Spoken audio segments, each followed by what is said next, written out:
Hi.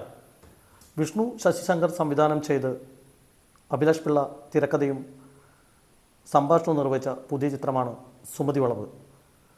Horror മൂഡിലുള്ള subject കൈകാര്യം ചെയ്യുന്ന cinema ഇന്ന് തിയേറ്ററിലെത്തിയിരിക്കുന്നു.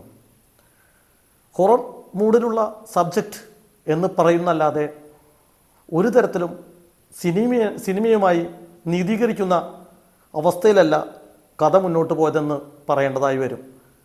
അതിൻ്റെ ഏറ്റവും വലിയ പ്രശ്നം എന്ന് പറയുന്നത് സുമതിയും വളവും കാര്യമായ തോതിൽ പ്രേക്ഷകനെ ഭയപ്പെടുത്തിയില്ല എന്നത് തന്നെയാണ്.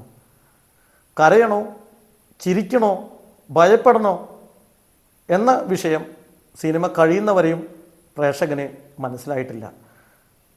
ചെറിയ ഒരു കഥയിൽ നിന്ന് ഒട്ടേറെ വൈകാരികത കൊണ്ടുവന്ന് മലയാള സിനിമയെ മുന്നോട്ട് നീക്കിയിരുന്ന മഹാരഥന്മാരുണ്ടായിരുന്ന ഒരു കാലഘട്ടത്തിൽ നിന്ന് പുതിയ മലയാള സിനിമ ഒരു തരത്തിലും ഒരു വൈകാരിക നിമിഷങ്ങളെയും സമ്മാനിക്കുന്നില്ല എന്നതാണ് യാഥാർത്ഥ്യം.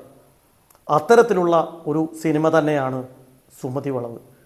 സ്ക്രീനിലോടുന്ന എന്തിനോ വേണ്ടി ഓടുന്ന കുറേ കഥാപാത്രങ്ങൾ എന്നല്ലാതെ ഒരു കഥയോ തിരക്കഥയോ നല്ല രീതിയിൽ സിനിമയിൽ അവതരിപ്പിച്ചു എന്ന് നമുക്ക് പറയാനായിട്ട് സാധിക്കില്ല.